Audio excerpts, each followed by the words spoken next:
This presentation is all about becoming a tradeswoman, how to become a tradeswoman. When we say tradeswomen, we're talking specifically in this case about women who work on union construction projects.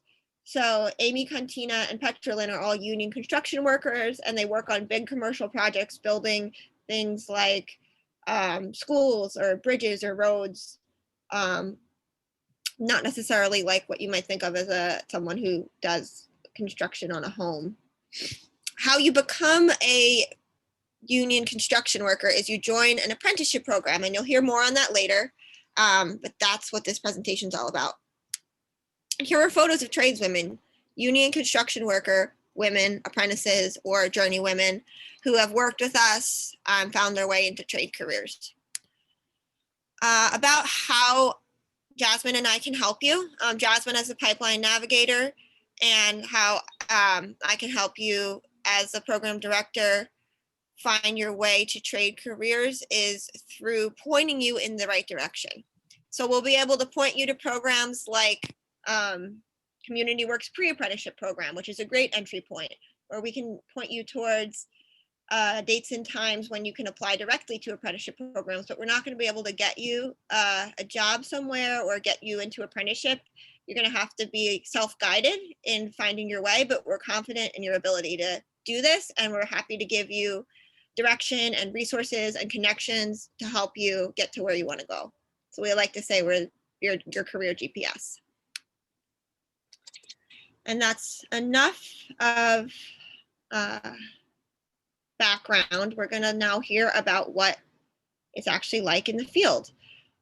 So starting with Contina, I'd like to know what you love about being a tradeswoman. So Contina, what's great about being a union operating engineer? The money.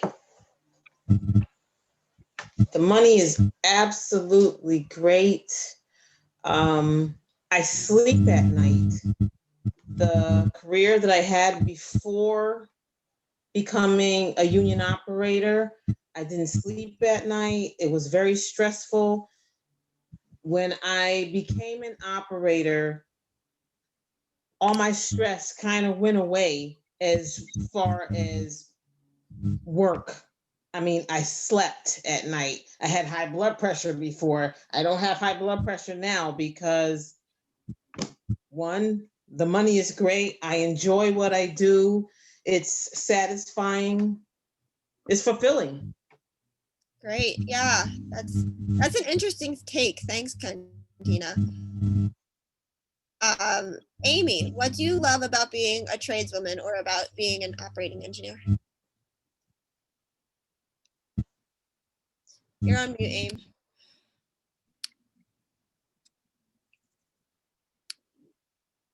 Still on mute, Amy. All right, can we hear me? Okay. I like the outfit. I haven't had to like do my hair nice or sort of figure out something that matches to go to work in 5 years. It's very nice. I also like the sisterhood. It's like getting to be with all the other girls or getting to meet other tradeswomen is great. And then you just meet people that are nuts in construction that you don't meet anywhere else. Just like the kind of jokes people tell or the kind of fun they have. It's like this world that I don't know, I never would have known that I wanted it until I found it. Yeah, thanks, Amy. The sisterhood, yeah, I think it's really strong, particularly in Western Mass. There's a great group of women who support each other. So thanks for that. And Petrolin, what do you like about being a union laborer so far? Okay, a few things. I think I'm gonna piggyback on Katina and Amy. My previous job was kind of hectic and I felt like it was really draining. I was working in hospitality and food and beverage service. And I love that construction, that it's physical and you kind of work independently and that I'm not working at a desk. And I also love that I don't have to dress up, wear a dress and shoes like I did at my previous job. I like having a regular schedule for the most part, you know, working 7 to 3, Monday through Friday. That's important to me to have a consistent first shift kind of job, given that I have a daughter. I also like knowing how much I will get paid when I have a raise, knowing that it's fair, and kind of knowing upfront um, the chances that I have for upward mobility. For sure. Yeah. Thanks, Petrolin. Upward mobility is a big one, because the career ladder is sort of guaranteed in apprenticeship, meaning you'll get raises every 6 to 12 months as long as you're progressing and getting your hours and doing your classes. So it's not like you have to ask for a raise or get in the boss's favor necessarily. It's guaranteed to you. Other great things are that you can do these careers even if you have a, excuse me, I have allergies, criminal record. They're generally quarry friendly. There's a couple exceptions, but for people who do have a quarry, it can be a great option. And there are some apprenticeship programs that grant college credit. So just by doing your apprenticeship, you can earn college credit. So a lot of younger people who are graduating high school thinking, should I do college? Should I do the trades? You can actually work towards both at the same time. And there are also leadership opportunities in the trades, which we can hear about in a little while. So now we're going to talk a bit about the details of apprenticeship. The things that are common among all union trade apprenticeship programs, which are like the gold standard of apprenticeship programs, they're the most comprehensive and the best training and everything. But the thing that's common among all of them is there's a classroom component where you're learning, doing book learning, or there's a curriculum. And then there's on the job component where you're actually working with your tools or working on a construction site, building something or working on something. Each trade beyond that does their apprenticeship slightly differently. They may have different hours or different formats. So what I'm going to do is, let's see, both Amy and Contina are operating engineers. So normally I'll ask our panelists to tell about their trades apprenticeship and how it works. So maybe one of you can talk about how the program works for local 98 operating engineers, and the other can talk about your experience as an apprentice. Does that sound good? All right. So we'll start with Contina. Do you want to talk about the program or your experience? I think you might be on mute. My experience as an apprentice. Okay. And what was? So my experience as an apprentice, when I first came in, I really didn't know that I was going to love it so much. Actually, like hopping in the machines and so forth. But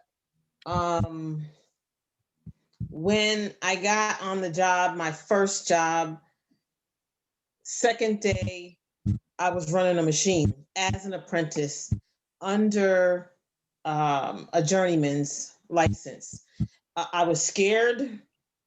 I didn't know what I was doing, but with guidance through my brother, another operator, I did extremely well. That was my very first job. Hopped in a machine, you're going to be operating that, and I did it. That's great. Thanks, Contina.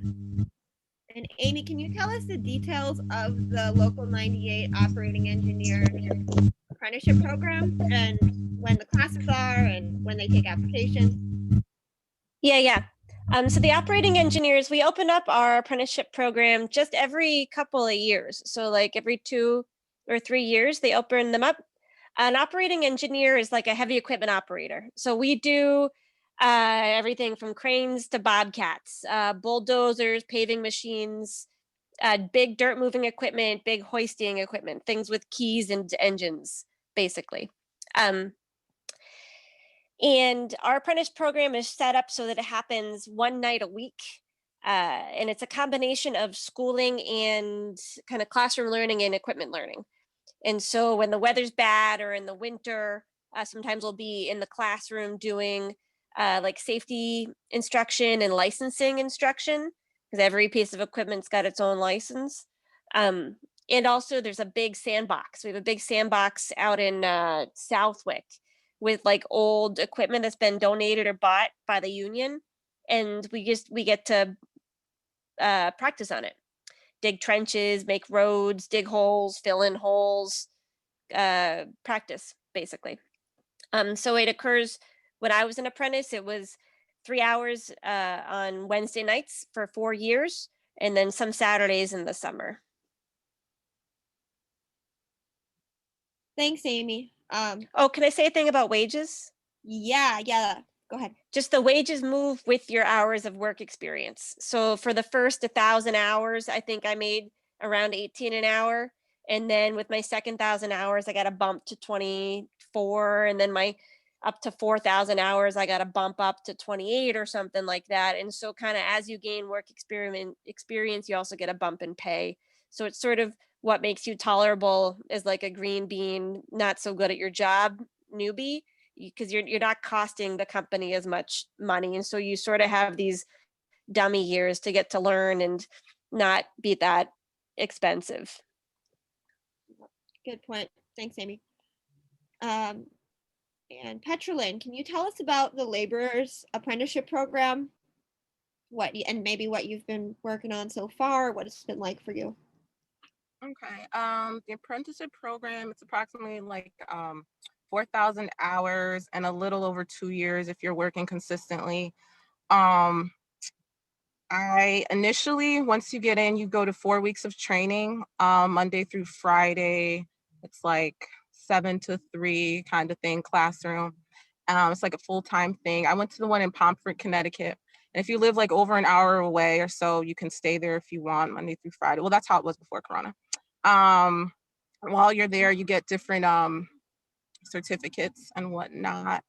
Then 6 months later, you go back again for 2 weeks for additional training. And also with the laborers for those 4 weeks, you get a small stipend.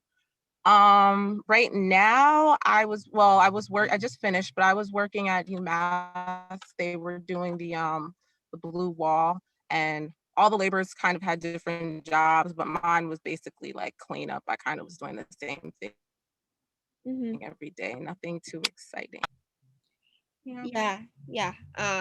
Well, you're pretty new on the job, but that's a great summary of the laborers training program. Thank you, Petrolin. An interesting thing about the laborers is they get to do a lot of different tasks. They really help a lot of the other trades, and so definitely a trade to check out. And I believe they are taking applications in December. So one of the few trades that is taking applications now. So thank you all for your input on apprenticeship. Let me think if there's other things I want to highlight about it. I think you pretty much covered it. Oh, as an apprentice, you will be working on an actual construction site, but you're not going to be just thrown out there by yourself. You'll be working with a experienced partner, a journeyman, who can guide you through your tasks. And so even if you've never worked with tools before, or you're not experienced in hands-on work, the apprenticeship program is designed to train you from day one. Like that said, it is hard work and you got to catch on, but the women on the panel can tell you a little bit more about that when we get to the parts that are hard. Can I say the bit about no money, about it not costing anything? Oh no, it's just it's free school. There's different like book costs. I think it was like $100 or $200 in books or something like that for me, or less. And licenses cost money, but it's like free school. It's like I don't know. It just doesn't exist anywhere else. I don't think it's free school. Yeah, so if you think about like certification programs or something like that costs money so you can get your credentials, these apprenticeship programs are giving you really, really valuable, highly recognized credentials that are going to make you great wages for free. You don't pay in anything. So yeah. In regard to value for money and career investment, the union trade careers are tops. So we have on the screen now, for people who can see the screen, a list of all the different union trades.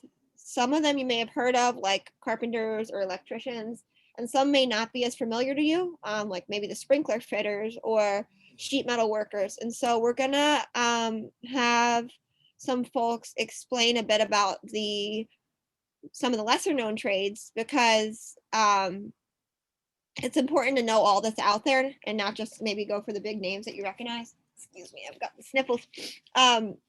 So starting with Amy, can you tell us about some of the other trades that are out there? Yeah, well, first I'll say the Build a Life MA website is awesome. They have these like little 5-minute videos of like, hi, I'm like Nancy, I'm a bricklayer, this is my job. It's just awesome. I picked the operating engineers because I knew how to run a tractor. Like there's way more informed ways to make this decision than what I did. I don't regret it, but like there's information. The bricklayers, I've seen them like repair walls. So like in crumbling buildings that need brick repair work, or like to recreate the framing around windows. I've seen them do that kind of work. The millwrights are like big, they're like big mechanics. Like if you're into cars and mechanics and stuff, the millwrights do that, but it's big. It's like factory sized engines, gears, stuff like that. That's what the millwrights do. And we've got a couple of sheet metal workers here. I wonder whether one of them could explain what they do. Yes, please. Who do we have on? I see Brandy. Brandy and Rachel. Brandy, Rachel, are you here?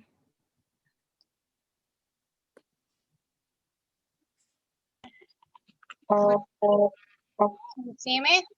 Mm-hmm. Hi.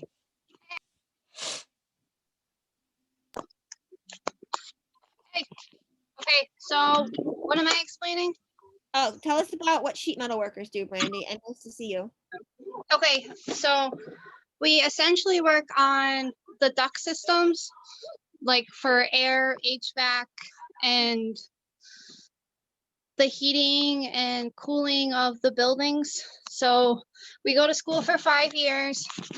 We have welding, we have the HVAC part of it. We learn how to make fittings out of plain sheets of metal. If you want to, you can go to tab classes, which is testing and balancing. And I really enjoy it. I don't really know what else to say about it besides it's awesome. Yeah. How about when the program takes the applications? When do they take applications? Do you know? I know it's once a year. I think it's in March, but I might have to double check that and get back with you on that one. Yeah. Thank you, Brandy. What I've heard is that you can put an application in online any time of the year, but I think there's one time a year, and it might be March, where they actually do the interviews and things, like where they process the applications. Right. Yeah, they're taking Does that mean yes? applications every year. Yeah. Cool. Thanks. No problem. And then we have also with us actually 2 Jeffs that work on the Community Works Pre-Apprenticeship program, which you'll hear more about in a minute or two.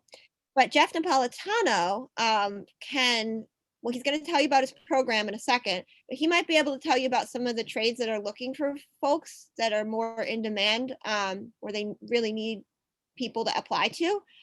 Specifically the glazers, Jeff. So can you say hi and tell us about what glazers do, and maybe any other trades that are lesser known? Hi. So yeah, glazers are basically glass workers, and they're part of IUPAT. They're part of a union with other trades called IUPAT, which is the International Union of Painters and Allied Trades. And so basically, if you see any commercial buildings with big sheets of glass, anything that needs to be installed commercially is done by a glazier. There's also residential glaziers, but you know, the big buildings and anything that requires big pieces of glass, that's what a glazier does. And yeah, so I mean, we can talk about, so glaziers fall under the allied trades on the screen when you see painters and allied trades. For sure. Thanks, Jeff. So if you have questions about any of these trades you've heard of, or you see one on the screen or on our website and you really want to connect with a woman from that trade, we can probably do that for you. So please don't be shy. Reach out to myself, reach out to Jasmine, and we'll get you hooked up. Okay. So some trades have shorter training periods, and some of them have more flexible training schedules. As we mentioned, apprenticeship is different for each trade. So like the laborers and the carpenters and the iron workers have slightly more flexible training, and they have shorter lengths of their programs. And then other trades, like the operating engineers that Contina and Amy are a part of, but also the electricians, what else? The plumbers and pipe fitters, they have longer training periods because these trades require a license to perform. So you have to become a licensed electrician, a licensed operating engineer. And these trades tend to have the highest wages, although not always.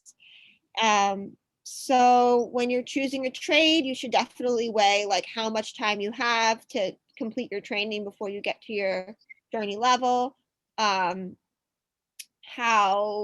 rigid of a schedule you can follow, if you really need flexibility, if you have children, or if you're entering the trades at an older age. But maybe I already heard how Amy chose her trade. If I could hear from Petrolin and Contina about how you guys chose your trade, starting with Contina. Let's start. How did you decide? What tips would you give to people about how to pick a trade? I think well, for me, I went through the program that Jeff is running. And I graduated from that program. So I got a chance to experience the laborers, experience what electricians do. We visited the operating engineers. We spoke with iron workers. So it was like a wide array of choices that I had. And when I went to, at the time it was in Sunderland, to Sunderland, and I saw the huge machines, and I was like, oh my God, this is for me. I get to play in the dirt like a kid in a huge machine and just make a mess and fix things up. So for me, going through that. Your audio's cutting out a bit, Contina. For me, the program helped guide me to what I wanted to do, and it was like the best decision I've ever made. Awesome. Thank you, Contina. And Petrolin, you also went through Community Works a bit more recently. So can you tell us about how you chose your trade? I did. I went through Community Works February, March 2019. And what I loved about that was because I didn't know that much about the trades, was that I got introduced to all of them. And that really helped, as well as when I went to Tradeswomen Tuesday, I kind of got to hear about all of those.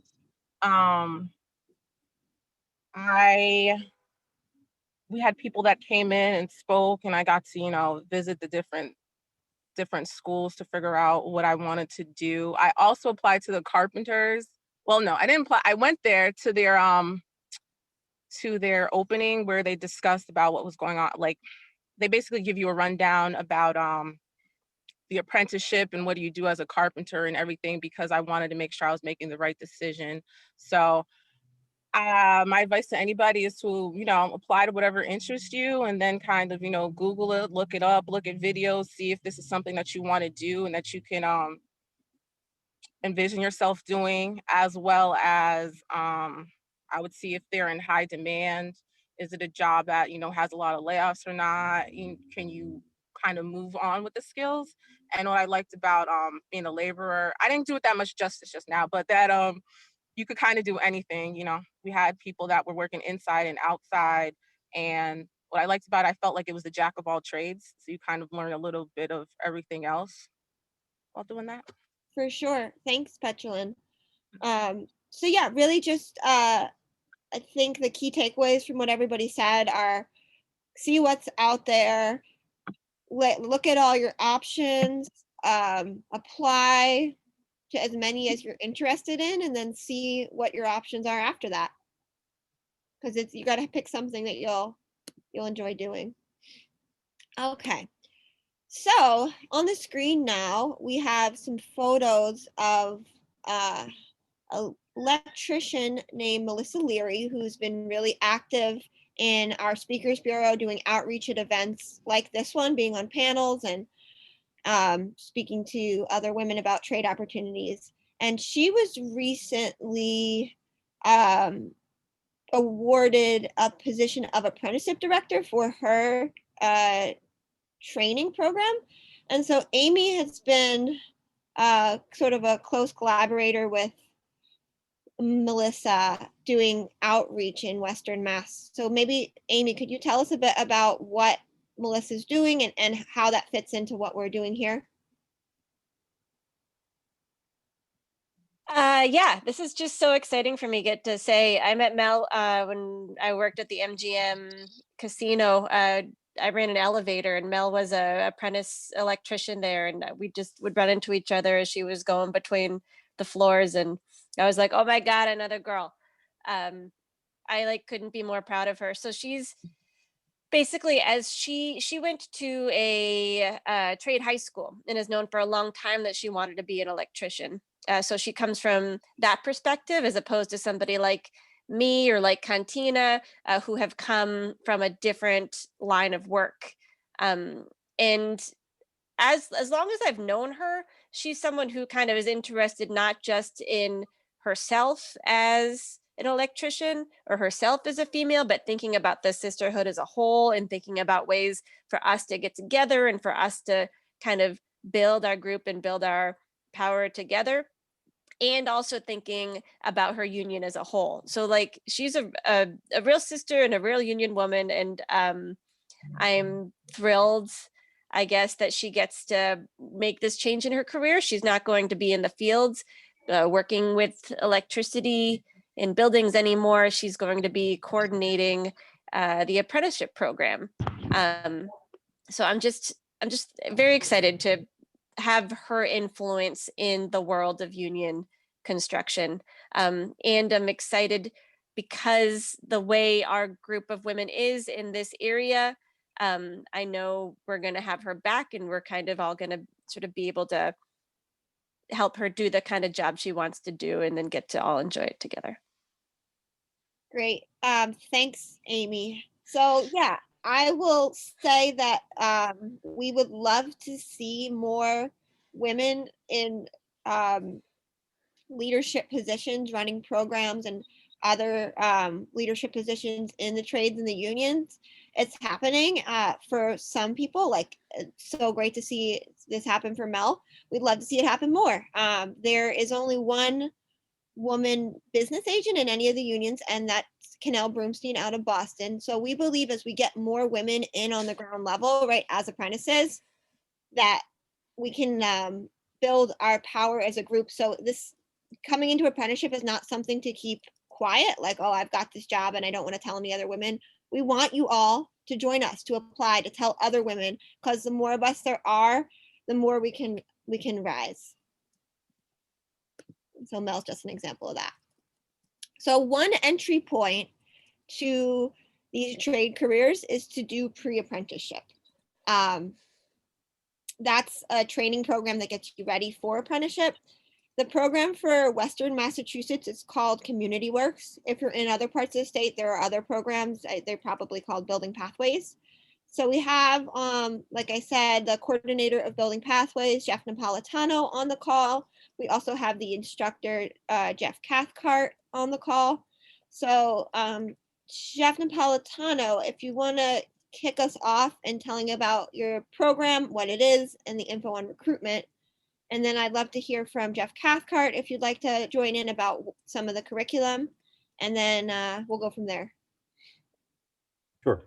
So as Kate mentioned, we're one of the pre-apprenticeship programs for adults 18 plus in Massachusetts. We're the only one in Western Massachusetts. And yeah, what we do is, in a nutshell, try to introduce folks who have other careers or are looking to get into a new career, or folks who may be younger and don't have any career at the moment, get into one of the building trades, basically. And what we do is, among other things, provide a range of folks from different unions in Western Massachusetts, because that's where we are, folks to come in and talk about what it is to be an electrician, what it is to be a laborer, what it is to be a plumber or a pipe fitter. We have folks from the different trades come in and explain what they're looking for, and often we'll have apprentices come in and talk about what it is to be an apprentice. In addition to getting that sort of range of what it is, we do some basic training, we do some hands-on work. Everybody gets their OSHA 10 certificate, everybody gets their first aid certificate, and everybody becomes a flagger by the end of the training. We also do basic construction math, blueprint reading. We have folks from industry coming in to help with interview skills. And we have a lot of hands-on training. So we don't have as much this upcoming cycle as we usually do because of COVID. But every Saturday during the 8 weeks of our program, we're going to be we're going to be doing some degree of hands-on work with tools, not just hand tools, but power tools, actually mostly power tools. We have partnered with Habitat for Humanity in the Pioneer Valley, and so we're going to be going to a lot of different job sites. Yeah, so ordinarily our program would run a lot more Monday through Friday for 6 weeks. 7 a.m. to 3:30 p.m. Now we're just running 8 weeks, Tuesday, Wednesday, Thursday online via Zoom from 6 to 9 p.m. So if you work the first shift rather, and you have a job, you can take the classes at night, and then on Saturdays we start at 7 a.m. And we run until 3:30. Yeah, I often get the question, people asking, well, how much does it cost? It doesn't cost you anything. Applicants who are accepted, actually, in addition to all of the training, everybody gets a pair of boots, and often you get a set of basic tools for visiting the job sites and doing the hands-on work that we do in different places. We did go to different training centers. We often went to the carpenters, the electricians, and the laborers. But because of COVID, those places are mostly shut down to us right now. Hopefully they're going to be opening up, and maybe we'll be going to one of them on one of these Saturdays. But because of COVID, we're mostly going to be spending Saturdays doing training and hands-on work. Our program has an application deadline of this Thursday. And so I think I just posted it into the chat, but I'm going to post it again. Our program, you can read about our program online, and you can also apply online. And you can also reach me online by going to the website communityworks.umasscreate.net. We're run through UMass. I'm a UMass employee, but we do almost all of our hands-on work and stuff in the Springfield area, and it is based out of the metropolitan Springfield area. Got it. Thanks, Jeff. So yeah, that really has nothing. It has nothing to do with UMass. You're not going to work for UMass. This is a training program that gives you a boost in getting into an apprenticeship program and being prepared to be in one of the different union trade apprenticeship programs. Yep. Jeff Cathcart, hello. Do you have anything to add about Community Works or any of the pre-apprenticeship programs you work with? Sure, absolutely, thank you. One of the roles that I play is to take the graduates of these pre-apprentice programs and help them move down the line. We offer scholarships for CDL licensing. We offer scholarships for hoisting licensing. We also have interns at departments of public works. We have a woman right now at a Department of Public Works in the eastern part of the state. She's finishing up her 4-week paid internship this Friday. They're offering her a full-time position. And because she successfully completed her internship, then she will get a scholarship to go to truck driving school to get her CDL Class B license. Cool. And so these are all supportive services that are eligible to graduates of the pre-apprentice programs. Got it. Thank you, Jeff. So the deadline to apply to this program and in order to be in the next class is this Thursday. So I encourage you all, if you are interested, the timing is really good because it only runs once a year. So being on this call tonight and being able to apply this week and get started soon is excellent timing. And especially when it's a bit slow for applications, right? There's a little bit of a lull in apprenticeship programs taking people. It's a really great time to get pre-apprenticeship under your belt where you're going to have more support and people like the Jeffs working to find you your place somewhere in the trades. So I can't recommend Community Works enough. Does anybody have any questions about how to apply to that program before we keep moving?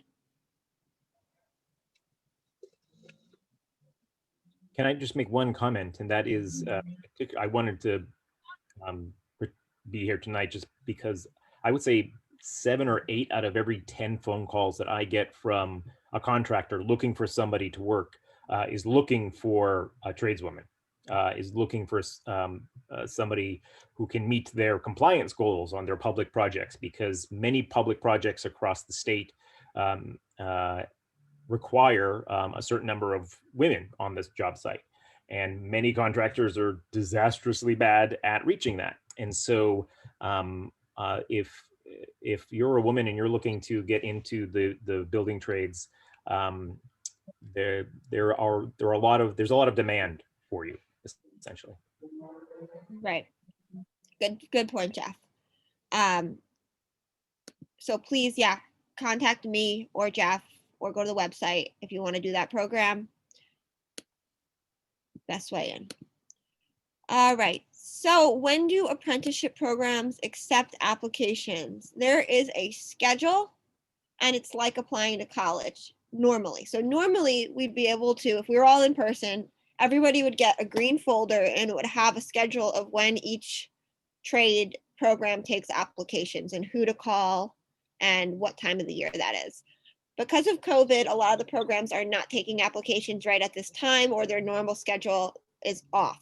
So there's limited programs that are open, and we will make sure to get you the information about which ones are open over email, which is why it's so important that you sign up with us over email. You can also email me or Jasmine and ask about what the current opportunities are, because they're changing all the time. The apprenticeship programs are trying to decide how many new people they can take to support the building projects that they have to do. So let's see. So basically sign up with us. We'll give you the most up-to-date information. I see we have Ray Johnson on the call. Is that Ray with the laborers? Hello. That is Ray. How are you? I'm well, Ray. How are you? Thank you so much for joining us. I'm good, thanks. You guys are doing a great job explaining the programs. I didn't want to intervene. I just figured that the girls were doing a great job. Thanks for the support. Really appreciate it. And wondering if you had word on the laborers opening in December, if they're going to be opening for their regular date, and if so, which locals? I believe we are accepting applications December 8th throughout Massachusetts. Great. There may be some locals that choose not to accept applications because of COVID restrictions. They're not allowing people in. So some of your bigger locals that receive 100, 200 applications, they may not be accepting applications. It's going to be local by local. Western Mass, I'm assuming most of your people that are on here are from Western Mass. We are accepting applications in Western Mass. Great. That is excellent. So I'm just typing this notes in the chat, Ray, so that everybody knows. It's the time of the morning that you usually take them. Is that 9 to noon? Between 9 to 12 o'clock, December 8th, at the 3 various locals throughout Western Mass. You have local 596 in Holyoke, you have local 999 in Springfield, and you have local 473 out in Pittsfield. Thank you. Yeah, so if you're calling in from another part of the state, you're going to want to call your local, and I can send out a link in the chat so you can find which local is yours, and call them individually and ask them, is your local taking applications on December 8th? Because I don't want anybody who might be calling in from Boston to show up and they're not taking them. But the Western Mass ones are, and it's an excellent opportunity. So thank you again, Ray, for joining You're us. welcome. You're welcome. Okay. Petrolin, great job, Petrolin. Thank you. So in addition to the laborers, there are a few other trades that are taking applications right now. And these are on the screen. So we've got the millwrights, which work on big machine engines. They accept applications all year round on their website. The roofers are also accepting applications on a rolling basis, meaning all year round you can apply to the roofers anytime, and they will probably get you to work pretty quickly because the roofers are always looking for people. It's very hard work, but if you want to get to work, I suggest applying to the roofers. You got to be up on a roof and not be afraid of heights and be ready to do some heavy work. Excuse me. The carpenters are taking a select number of people. We get so many inquiries of people who want to be carpenters. I think maybe part of it is people have heard of the carpenters, but they're really taking a limited number of people each month. So if you're interested in that program, I can tell you the details on that. Not even a limited number of people, they're taking a limited number of applications, right? So just to get an application in, it's pretty narrow at this time. They don't want to take too many applications because they don't want to sign up more people than they have work for. There is a contact for Western Massachusetts named Lisa Clausen who works for the Carpenters Union, and she specifically works, one of the main things she does is work with women who are interested in joining the Carpenters Union. So if you're a Western Mass woman, you really want to be a carpenter, I suggest contacting Lisa Clausen, yeah? Yeah. And we had Ray join us from the laborers, so as you can see, that's a trade that is their training director is joining us today. So they want to extend a hand to women like you. They're taking people on December 8th, at least in Western Mass. And there's going to be more openings. So when you sign up with us on the website, let's say you really, really want to be an electrician or you really want to be a plumber, we'll send you up-to-date info on when those trades open back up. But it may be a while, so you might want to consider opportunities as they come. It's really self-guided and up to you. Any questions about that? Petrolin, are you speaking? No. You were lit up. All right, quickly, we're going to talk about the hard stuff about working union construction, and then I believe we'll open it up to questions. So starting with Contina, what do you find difficult about working in the union trades? Or working, I shouldn't say, working in construction? I'm It's gonna hard. be honest and blunt, ladies, here. The racism and the sexism. Sometimes you will hear, that's just the way it is. That's just the way it is. But that's not the way it is. But that's the most difficult. I mean, racism and sexism is everywhere. But coming into a local, that embraces you and treats you truly like a sister. And then going out in the field and you hear these little things here, little things there. That's the most difficult thing. But what I can say to you is stay focused. Don't lose sight of what you're there for. And that's exactly what I do. I stay focused. I don't lose sight. And that's why I'm a journeywoman today. And I still enjoy what I do despite all the nonsense that goes on. Yeah, thanks for sharing, Contina. That's something that we hope to see improve when we have greater diversity in the trades, but that's definitely to be seen, because that's the reality for so many women and so many Black and brown people, that they're in a white male dominated workforce and can face some terrible things. Amy, what do you find hard? I would say like not having control over what I build and how I build it, and also the health aspects.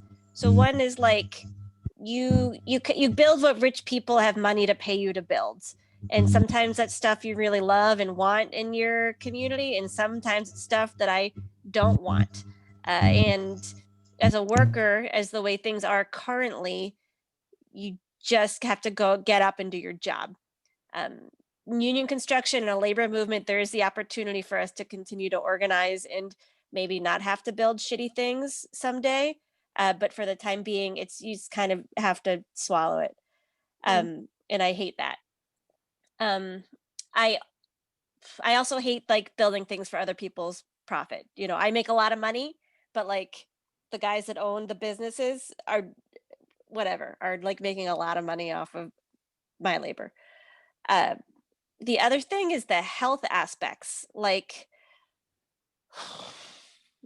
even as an operating engineer in a closed cab machine, it just tears your body to pieces. And you can be very careful about wearing all of your hearing protection, about taking care of your skin. And still, there are injuries and there's long-term chronic health issues. I'm not saying it can't be mitigated, but like it's real. You know, your body gets beat up. Mm-hmm. Yeah, thanks for that, Amy. I think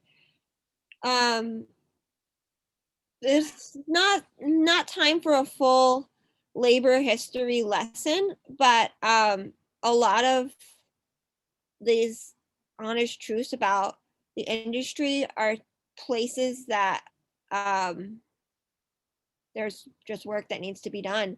And the labor movement and unions were meant to protect like workers from so many of these things, like being disenfranchised because they're have marginalized identities, right? Because they're in minority races, or because they're women, or because they're workers and not management. But it doesn't always happen that way. So we're hoping that by getting, like, this is NCTE strategy, and this is me being real because everyone's been real. We're hoping that by changing the face of the union construction worker into someone, you know, who cares about their fellow worker and their bodies, who cares about making sure that people are safe from harassment at work, that can have sort of a ripple effect, right? That the more of us there are in there, people that really care and want to see the best, that can kind of, that we can get into positions of leadership like Mel is, and promote new leaders and have more conversations. But this is all hopeful stuff on the horizon. And for now, it's like, get that money. So Petrolin, what do you find hard?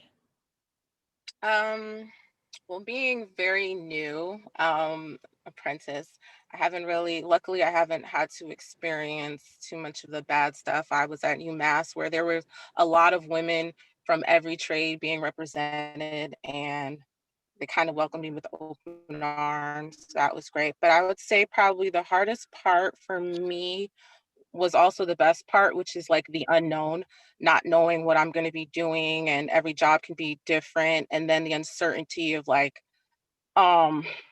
doing something you've never done before and kind of questioning, you know, are you going to be good enough at it and whatnot. That's also the part that I find as like an exciting challenge.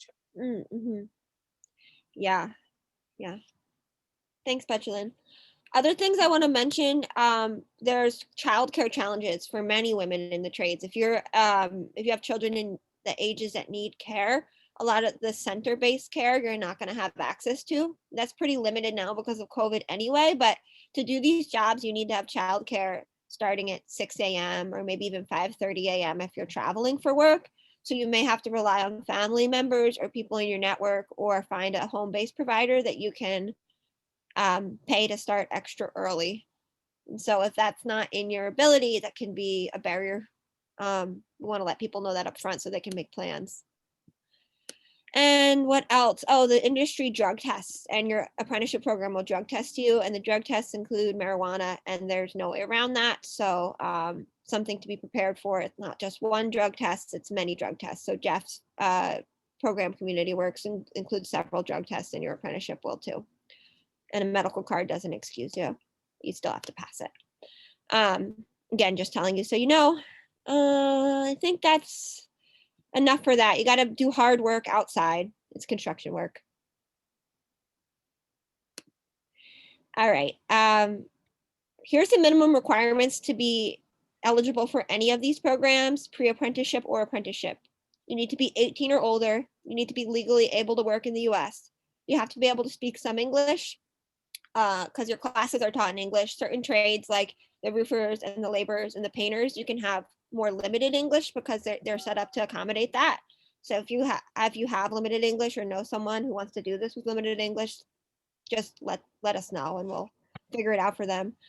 You have to have your driver's license, because that's, you have to drive to your jobs, especially in Western Mass. There's a big region and it's a requirement anyway. And you have to have your high school diploma or your GED or your high set, and you have to be able to pass drug tests, frequent drug tests. If you don't meet any of those,